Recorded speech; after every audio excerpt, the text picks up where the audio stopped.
Hey all, welcome back to my channel. இன்றைக்கி வீட்லேயே செய்கிற ஒரு சூப்பரான ரெசிபி தான் பார்க்க போகிறோம். வாங்க வீடியோக்குள்ளே போகலாம். இந்த ரெசிபி பேர் ஆட்டுக்கால் பெப்பர் பாயா அல்லது சூப்புன்னு கூட சொல்லலாம். ஏன்னா நிறைய வெஜிடபிள்ஸ் போடுறோம். இது ரொம்ப ரொம்ப உடம்புக்கு நல்லது. வீட்டில் செஞ்சு பார்த்து எப்படி இருந்ததுன்னு சொல்லுங்கள். ஓகே, ஃபஸ்ட்டு நம்ம ஆட்டுக்கால் வாங்கி நல்லா கழுவி அதை குக்கரில் அவிய போடணும். ஆட்டுக்காலுக்கு ஏற்ற மாதிரி தண்ணி ஊற்றி அதில் கொஞ்சம் மஞ்சள், கொஞ்சம் மிளகுத்தூள், கொஞ்சம் உப்பு இதை போட்டு நல்லா கலந்துட்டு அதுக்கப்புறம் நல்லா கொதிக்க ஆரம்பித்த உடனே நம்ம குக்கரை மூடி விசில் போட்டுடலாம். ஒரு 15லேருந்து 20 விசில் வர வரைக்கும் வெயிட் பண்ணி அதுக்கப்புறம் கால் வெந்துடுச்சான்னு பார்த்துட்டு நம்ம அடுத்த ப்ராசஸ் ஆரம்பிக்கலாம். இதோட ஒரு ஸ்பூன் எண்ணெயும் ஊற்றுனிங்கன்னா அந்த கால் ஒன்றோட ஒன்று ஒட்டாமல் இருக்கும்.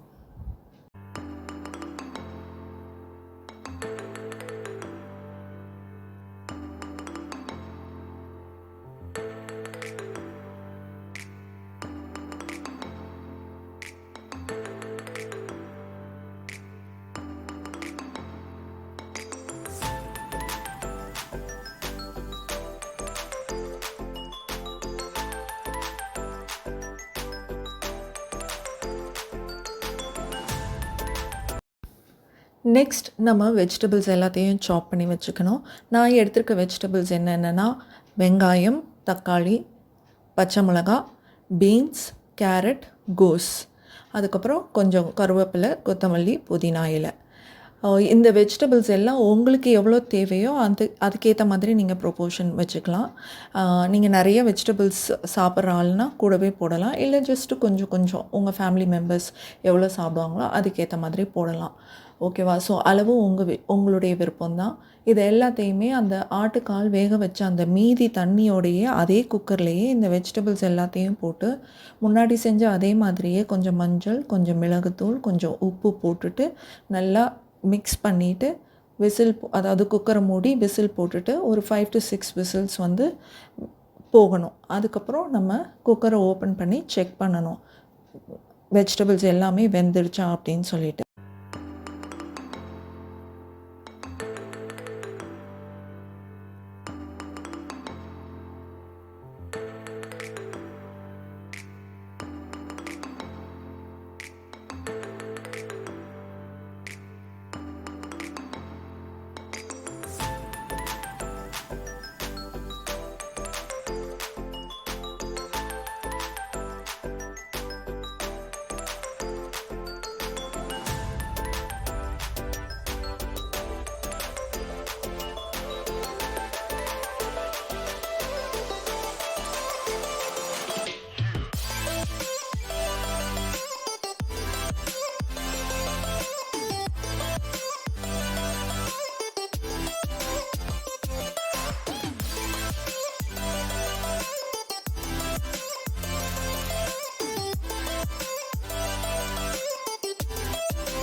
நான் இதெல்லாம் செஞ்சிட்ருக்கும்போதே நடுவில் தோசை செய்கிறதுக்காக மாவும் ரெடி பண்ணிகிட்ருந்தேன். ஸோ கடையில் வாங்கின தோசை மாவு தான். அது கூட வீட்டில் இருந்த ஆப்ப சோடா கொஞ்சம் உப்பு இதை ரெண்டையுமே கொஞ்சம் தண்ணி ஊற்றி கரண்டியில் நல்லா கலக்கி அந்த மாவோடு ஊற்றி கூட கொஞ்சம் தண்ணி ஊற்றி மாவை நல்லா கலக்கி ரெடியாக வச்சுட்டேன்.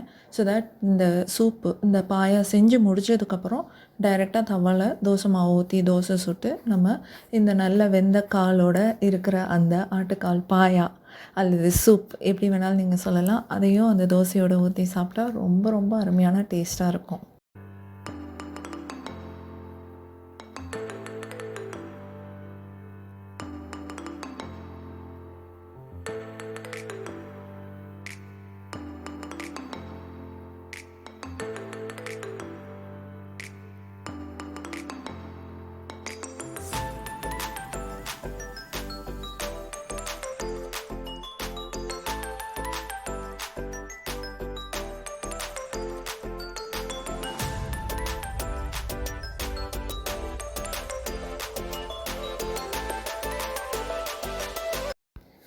இப்போ லாஸ்ட் ப்ராசஸ், வேறு ஒரு பாத்திரம் எடுத்து அதில் கொஞ்சம் எண்ணெய், கொஞ்சம் நெய் ஊற்றிட்டு 2 பட்டை, 2 லவங்கம், 2 ஏலக்காய் போட்டு நல்லா வதக்கிட்டு, அது கூட ஒரு பிரியாணி இலையும் போடலாம். போட்டு வதக்கிட்டு கொஞ்சம் இஞ்சி பூண்டு போட்டுட்டு அதுக்கப்புறம் நல்லா அதை தாளித்து விடணும். இது தாளிக்கும் போதே வீடே மணக்கும், அவ்வளோ மணமாக இருக்கும் இஞ்சி பூண்டை தாளிக்கும் போது.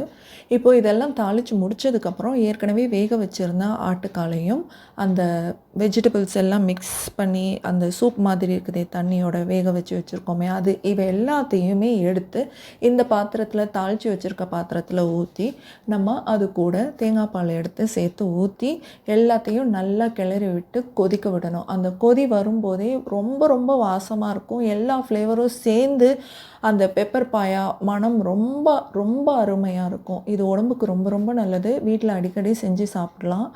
அண்ட் இதில் நீங்கள் எந்த காம்பினேஷன் வேணாலும் வச்சு சாப்பிட்லாம். இடியாப்பம், ஆப்பம், இட்லி, தோசை, பூரி, சப்பாத்தி எந்த காம்பினேஷனோடையும் இந்த பெப்பர் பாயா சாப்பிட்டிங்கன்னா ஆட்டுக்கால் பெப்பர் பாயா ரொம்ப ரொம்ப நல்லது. இது சூப்புன்னு கூட சொல்லலாம். ஏன்னா நம்ம நிறைய வெஜிடபிள்ஸ் போடுறதுனால. அண்டு இதுக்கு காரம் தேவை அதிகம்னா நீங்கள் காரம் அதிகமாக சாப்பிட்ற ஆள்னா கொஞ்சம் மிளகுத்தூள் அதிகமாக போட்டுக்கலாம். அதனால் எந்த பிரச்சனையும் இல்லை. உப்பும் உங்களுக்கு தேவையான மாதிரி நீங்கள் அந்த கொதிக்கும் போதே போட்டுக்கலாம். இவ்வளோ தான் இந்த ரெசிபியோட ப்ராசஸ்.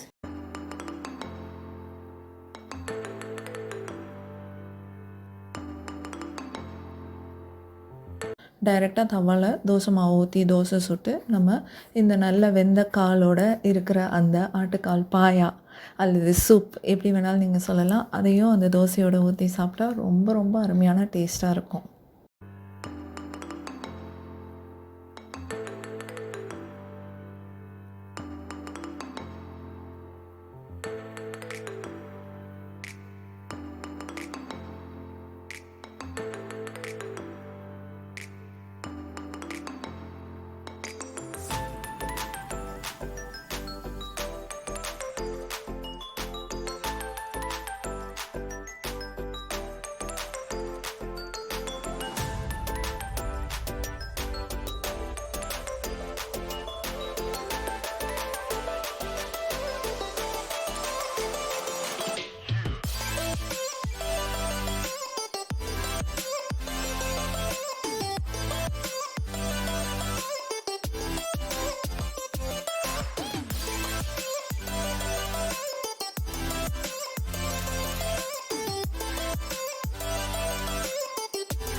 கண்டிப்பாக நீங்கள் வீட்டில் ட்ரை பண்ணிங்கன்னா எனக்கு மறக்காமல் சொல்லுங்கள்.